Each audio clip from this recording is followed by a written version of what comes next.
상큼한 딸기가 가득한 큐브 케이크. 먼저 달걀로 머랭을 만들고 우유를 넣는데 이게 일반 우유가 아니라면서요? 강아지는 유당을 분해할 수 없기 때문에 유당이 분리된 우유를 사용하고 있어요. 이 우유에 쌀가루를 넣어 반죽을 만드는데요. 걸쭉한 상태가 되면 빵틀에 부어 오븐에서 약 20분 동안 폭신폭신하게 구워서 준비합니다. 저희는 강아지의 기호성을 높이기 위해 연어와 고기를 넣고 있어요. 연어와 닭고기는 잘게 썰어 볶아주고 투명틀에 빵을 깐 뒤 얇게 썬 딸기를 투명틀 벽면을 따라 예쁘게 장식해줍니다. 그리고 강아지들이 좋아하는 고구마 무스를 잔뜩 채워주고 미리 볶아둔 연어와 닭고기 투하. 그리고 다음 단계는 생크림?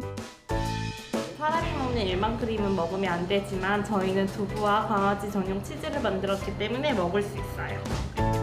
담백한 맛의 두부 크림을 올린 뒤 딸기까지 올려주면 맛도 비주얼도 감탄을 부르는 큐브 케이크 완성.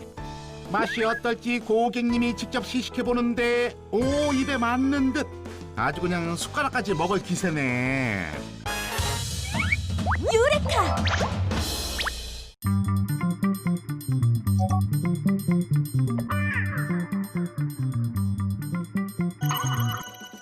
성인 중에는 간혹 우유를 먹으면 배가 아프면서 설사를 하는 분들이 있는데요. 저도 그렇거든요.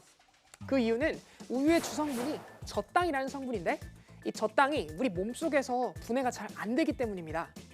젖당은 우리 몸속에 있는 젖당 분해 요소라는 단백질이 분해하는데 아기였을 때는 이 젖당 분해 요소가 많이 만들어지지만 점차 자라면서 성인이 되면 젖당 분해 요소가 잘 만들어지지 않습니다. 그래서 우유를 먹으면 젖당이 분해되지 않아 설사하게 되는 거죠. 그런데 다른 민족보다 일찍 우유를 마시기 시작한 중동에서는 성인이 돼서도 젖당을 잘 분해하는 유전자가 확인됐습니다. 중동 사람들은 수천 년 전부터 낙타의 젖을 주식처럼 마시기 시작했는데요. 긴 세월에 걸쳐 우유를 마시다 보니 이들의 몸에서도 특별한 변화가 일어났습니다. 몸에 별탈이 나지 않도록 젖당 분해 요소가 성인이 돼서도 잘 작동하게 된 것이죠. 유레카!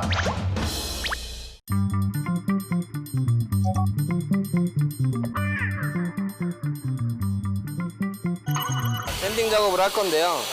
이거를 좀 이렇게 다듬는 거야. 펜 칠합시다. 이 정도만 칠 한번 해주면 될 것 같거든요, 이렇게. 흐르는 거 잘 봤다가 설치하는 건 직접 해봐요. 고정 과제가 하나씩 생기고 있어요. 미스터 트롯에서 아수라로 막 활동하시던 분이 와갖고 그라인더 하고 있으니까 왜 이렇게 웃기지? 우리 프로그램 이렇게 뭐 하는 건지 알았어요? 공부하고 왔습니다. 공부하고 왔어요? 빨간 꽃, 노란 꽃, 꽃가루 피어나 하얀 나비 꽃나비 땅땅 위에 날아 미식은 찰도 돈에 돌아 이혜 씨, 문 한번 띄워볼래요, 그거요? 이거를요? 빨간 꽃, 노란 꽃, 꽃가루 피어나 하얀 나비 꽃나비 땅땅 위에 날아도 미식은 찰도 돈에 돌아가는 여기 보면 이제 물방울 보이시죠? 그럼 문이 어디로 틀어졌냐? 이게 이렇게 간 거예요, 지금. 이렇게.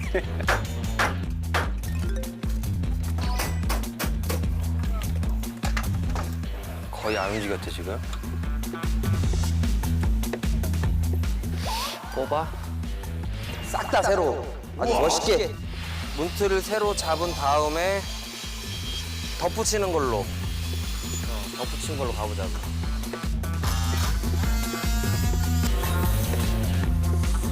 대장, 70분 지났어요. 70분이요? 벌써? 네, 뭐 금방 합니다. 한 10분?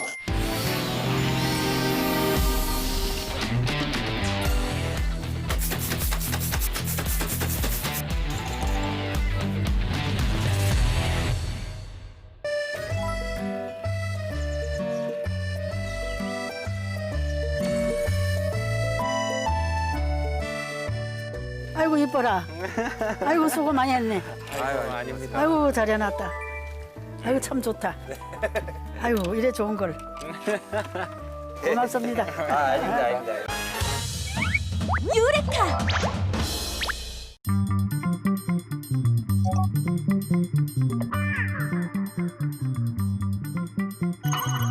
오이씨. 씻어야겠나 보다, 레오야. 씻어야 되겠다, 그치? 씻을까? 아니요, 저 깨끗한데요. 그 말로 합시다. 아이 저기요, 제 말 좀 들어보세요. 에이 저 체념한 듯 주인의 손길에 몸을 맡기고 목욕에 들어간 강아지. 하지만 에이 주식해, 수건 어딨어 수건? 이럴 수가. 몸에 묻은 물기를 털기 위해 소파로 직행. 아니 이게 웬 난리래? 내려볼까? 네. 시원하게 말립시다. 네. 갑자기 강아지를 둥근 기계에 넣었는데 이게 뭐예요? 이게 강아지 목욕하고 난 뒤에 털 말리는 펫 드라이룸이에요. 펫 드라이룸의 버튼을 누르자 곳곳에서 바람이 나오면서 강아지의 털을 말립니다. 아이들 목욕시키고 말리는 게 되게 큰 일이거든요. 근데 이렇게 펫 드라이기를 쓰면 아이들도 스트레스 덜 받고 저도 편하고 그래서 여러모로 되게 잘 활용하고 있어요. 최근 반려동물을 키우는 사람들에게 인기라는 펫 드라이룸. 한 설문조사에 따르면 가장 이용해보고 싶은 펫용품 1위에 뽑히기도 했는데요. 10여 분이 흐르고 밖으로 나온 강아지. 우와, 순식간에 털이 뽀송해졌다. 언니마, 그러면 이제 씻을까? 자, 씻자. 우시자. 어?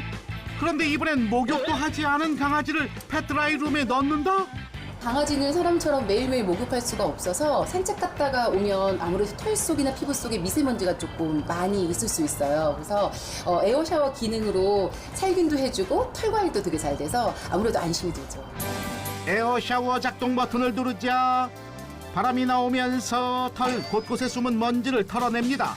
양문형으로 되어 있어 관리도 쉽다는데요. 이런 목욕이라면 언제라도 개 환영해. 이 제품을 생산한다는 한 공장을 찾아가 봤는데 안녕하세요. 원형 펫 드라이룸을 개발했다는 정근원 대표. 요즘 강아지 키우시는 분들이 많잖아요.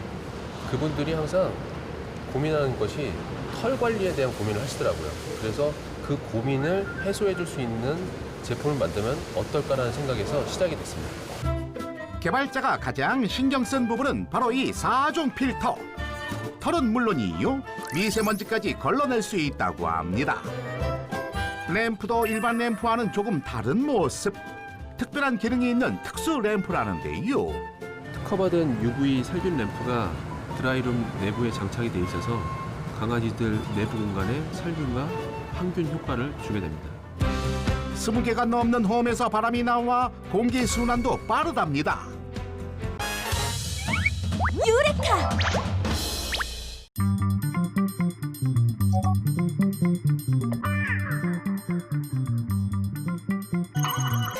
당뇨 환자를 위해 개발됐다는 밀키트. 하나 보는 순간 군침 주의, 기름 찰잘 윤기 나는 소스의 향연까지. 이거 정말 건강 생각한 음식 맞죠? 여기 있는 짜장밥은 일반적인 짜장밥이고요. 이쪽에 있는 짜장밥은 당뇨 환자분들을 위한 밀키트로 만든 짜장밥입니다. 일반 쌀밥 대신 곤약쌀을 사용했다는 짜장밥. 비주얼은 비슷한데 과연 그 맛은 어떨지.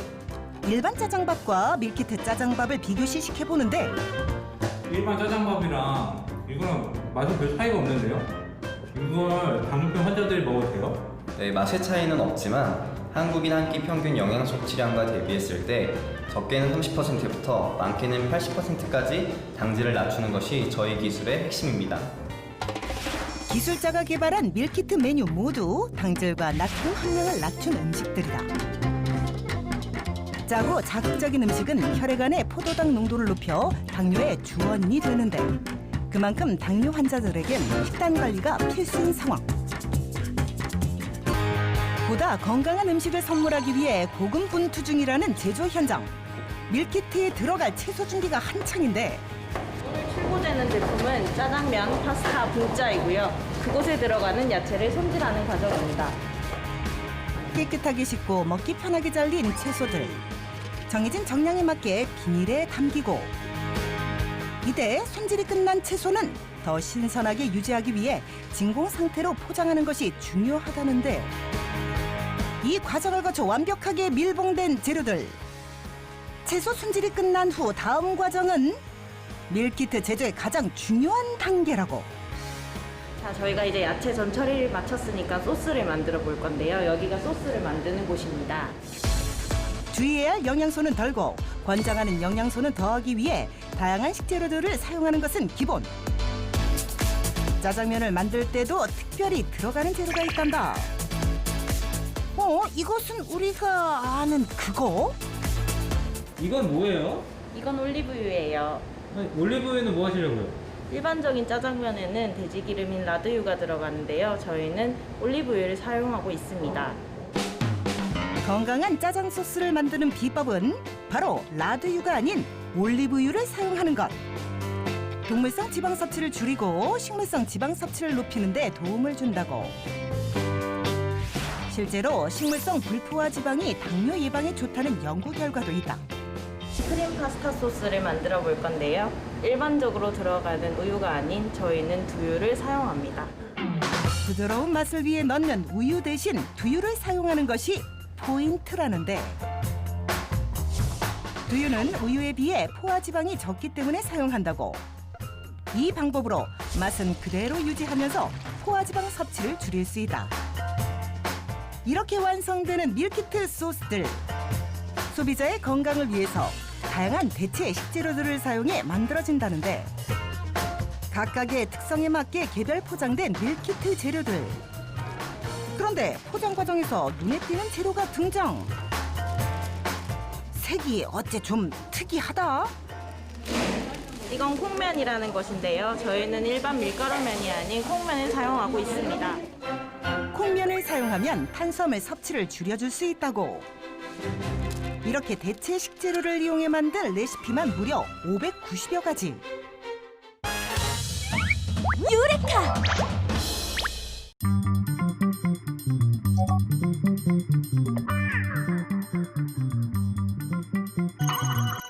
예전부터 가족들과 함께 줄곧 캠핑장을 찾았던 부부. 여행을 좋아하는 여느 캠핑족 중 하나였는데요. 최근엔 가족들과는 따로 부부 둘만의 캠핑을 다니기 시작했습니다. 두 사람의 캠핑은 흔히 알려진 캠핑장과는 조금 다른 특별한 방식인데요. 바로 언택트 캠핑인 차박입니다. 차박은 차와 숙박이 더해진 말로 개인 자동차에서 숙식을 해결하는 캠핑을 말하는데요. 말 그대로 개인 소유의 차가 캠핑카와 캠핑장의 역할을 대신하는 셈이죠. 실내가 아닌 야외에서 활동하는 여행이만큼 캠핑은 사람들의 의식주를 대체할 장비와 도구가 많이 필요합니다. 보통의 캠핑장이라면 필요한 도구나 장치는 주로 대여하거나 캠핑장에 설치된 공동 공간을 이용해야 합니다. 하지만 차박은 이 모든 것을 차 안에서 해결할 수 있는데요. 이들 부부도 잘 공간이나 수납 공간을 확보하기 위해 차 내부의 가구를 직접 개조해 캠핑용 차로 활용하고 있습니다. 수납 공간 빈틈없이 채워진 물건들이 모두 캠핑에 필요한 살림살이들이죠. 여기에 싱크대까지 겸비한 작아도 알찬 캠핑 자동차. 움직이는 작은 주택이나 다름없습니다. 아니야? 차박이라는 의미에서 나타나듯 노지 캠핑에는 간단한 생활 외에도 잠을 잘 수 있어야 합니다. 거의 바닥이 올라오면 저희가 잘 수 있는 침상이 되는 거예요. 판판한 나무 하파를 바닥 전체에 깔아 수납장으로 만든 것도 바로 이 때문이죠. 그다음에 요거는 이제 물펌프, 개수대 쪽에 물을 쓸 수 있게끔 물펌프 스위치가 있고요. 차량 내부에 배터리가 장착이 돼 있고 배터리에 휴즈가 연결이 돼 있고 휴즈를 통해서 다시 스위치하고 연결이 돼 있어요. 그래서 전기 매트라든지 잠을 잘 때 전기 매트를 꽂아서 사용할 수 있게끔 장착을 해놨고요. 구석구석 부부의 애착이 담겨 있는 차 안. 손수 캠핑용 차를 만든 것만 봐도 두 사람에게 캠핑의 의미는 꽤 남달라 보입니다. 마음이 답답하거나 어딘가로 훌쩍 떠나고 싶을 때 혹은 가까운 곳에서 바람을 쐬고 싶을 때 주저할 필요 없이 차에 오르기만 하면 되는데요. 이들 부부가 차박의 매력에 빠진 이유는 또 있습니다. 캠핑장은 일정한 공간 안에 밀접하게 모여있는 구조일 뿐 아니라 단독보단 무리지어 즐기는 것이 특징인데요. 차박은 이러한 문제를 어느 정도 보완하면서 휴식의 즐거움은 그대로 누릴 수 있어 최근 떠오르는 캠핑 트렌드로 주목받고 있습니다. 유레카!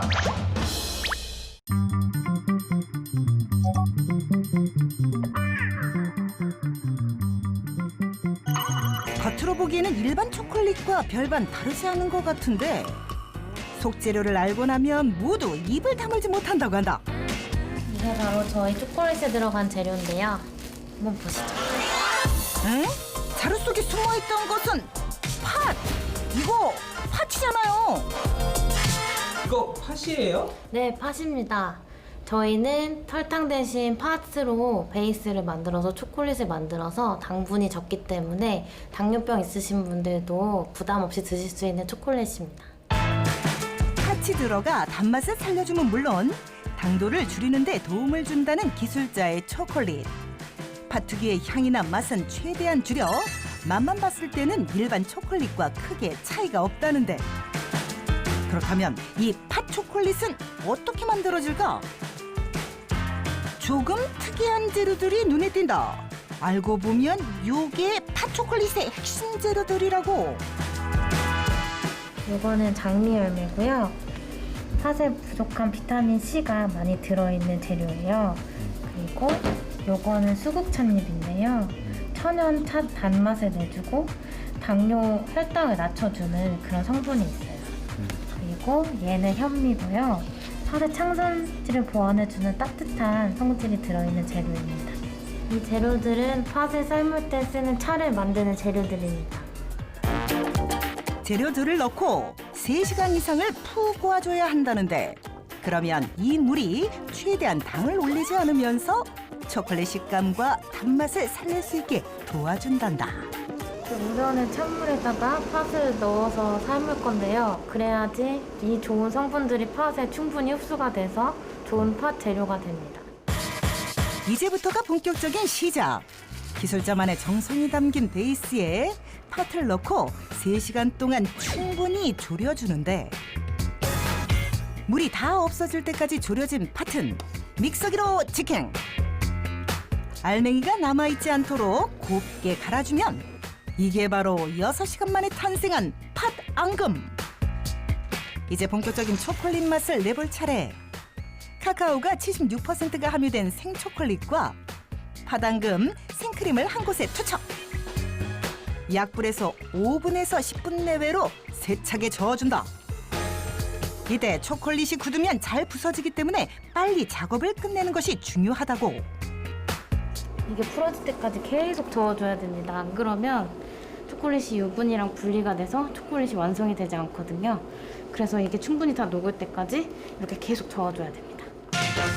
자, 드디어 오직 이곳에서만 맛볼 수 있는 팥 초콜릿이 윤곽을 드러내는 순간 마지막으로 틀을 잡아준 후 3시간 정도 냉각해주면 입맛뿐 아니라 마음까지 사로잡는 팥 초콜릿 탄생.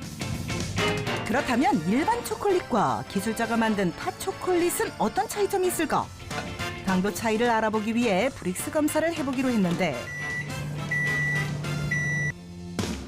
녹은 초콜릿을 당도 측정 기계에 넣어주자 확연하게 갈리는 당도 측정 결과 약 3배의 차이가 난다. 이 정도 브릭스 차이는 일반 초콜릿에 비해 저희 팥 초콜릿이 각설탕 기준으로 15개 정도가 빠져있다고 보시면 됩니다. 단맛은 일반 초콜릿과 비슷하지만 당도 차이가 확연히 나타나는 팥 초콜릿. 팥과 초콜릿, 이질적인 재료가 어우러져 만들어진 팥콜릿. 유레카!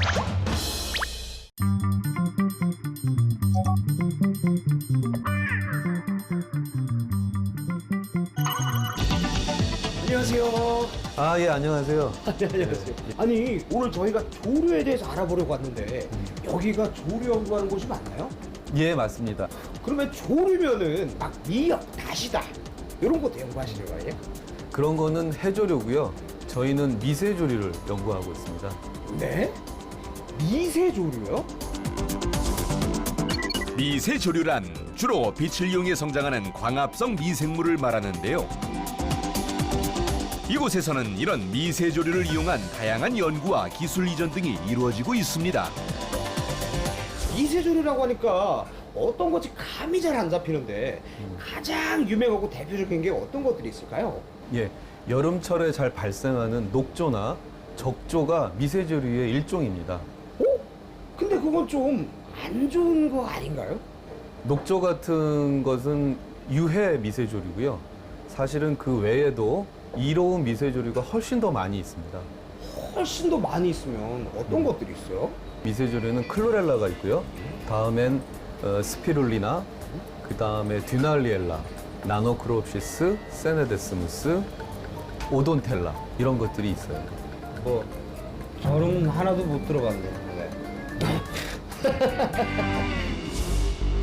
사실 우리가 알고 있는 미세조류는 극히 일부.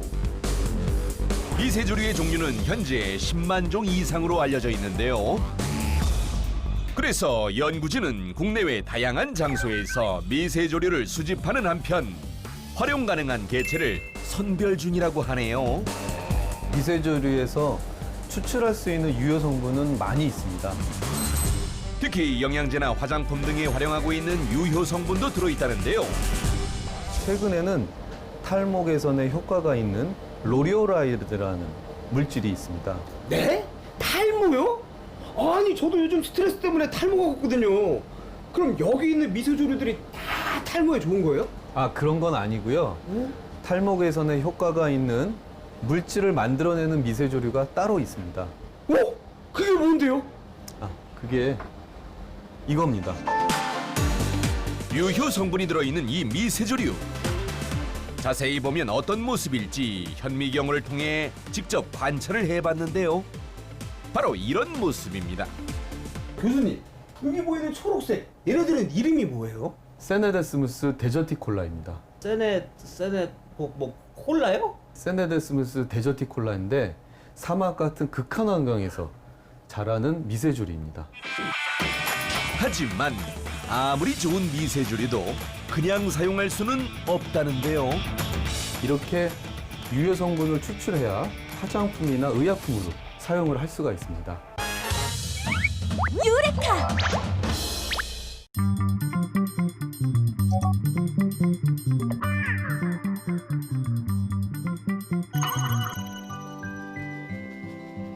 천연기념물 제198호인 따오기는 19세기까지 한반도에서 매우 흔히 볼 수 있는 겨울 철새였습니다.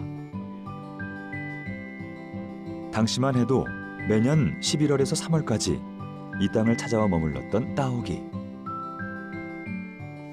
하지만 1980년 이후 우리나라에선 더 이상 이 새를 볼 수 없었습니다. 따오기가 오가는 국가인 동아시아 전역에서 멸종 판정을 받았기 때문입니다.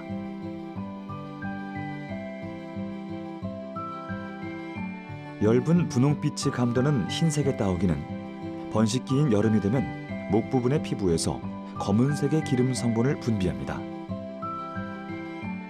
이 기름을 이용해 뒷머리의 장식깃과 목, 어깨의 깃털을 짙은 회색으로 물들이는 따오기. 긴 부리로 색소를 몸체에 펴바르며 깃털색을 바꾸는 건 전 세계 조류 중 따오기만이 지닌 매력적인 특징이라고 할 수 있죠. 하지만 익숙한 이름만큼 이 모습을 기억하는 이들은 그리 많지 않습니다. 농약 사용량 증가와 농경지 감소, 그리고 삼림이 사라지면서 토종 따오기는 40여 년 전 멸종됐습니다. 사라진 따오기를 복원하기 위해 본격적으로 움직이기 시작한 건 2008년 중국으로부터 한 쌍의 따오기를 기증받으면서부터였죠. 중국 산시성 양현에서 온 따오기 부부는 우포 따오기 보건센터에서 적응하며 이듬해 산란에 성공했습니다.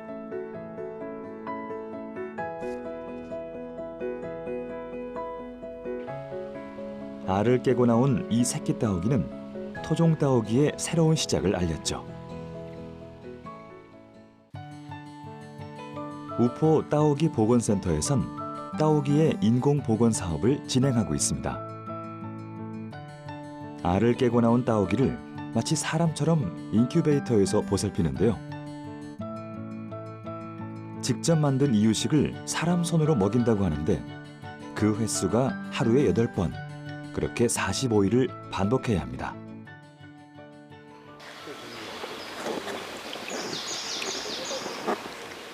인공 부화로 자랐기 때문에 야생 적응 훈련이 필요한 따오기들. 비행 훈련과 사냥 훈련, 그리고 사회성 훈련 등을 거치며 따오기들은 야생으로 돌아갈 준비를 합니다.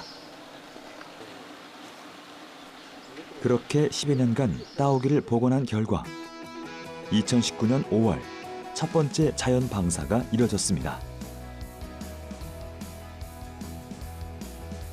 국내에서 멸종된 지 40년 만에 따오기가 자연의 품으로 되돌아간 것이죠.